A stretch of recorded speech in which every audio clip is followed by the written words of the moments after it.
শোনা কোন দেশের কথা কোন দেশে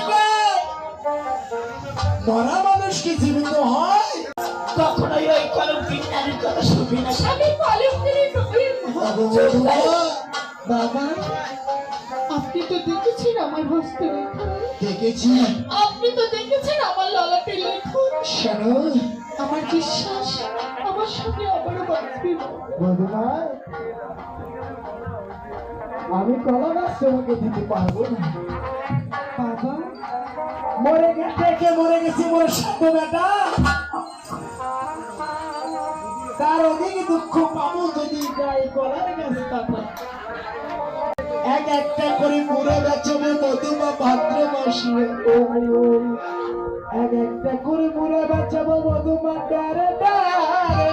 আমরা কলা বেছি, আমরা দুইজনে বাঁচবো মধুমা।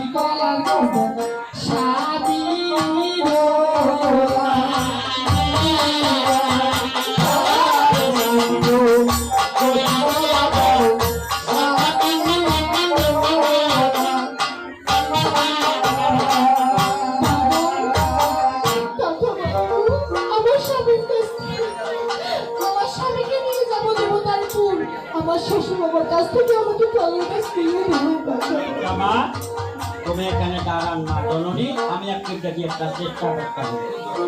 বধুমার 7টা কলা গাছ যাচ্ছে, দয়া করে ধ্যান দাদা।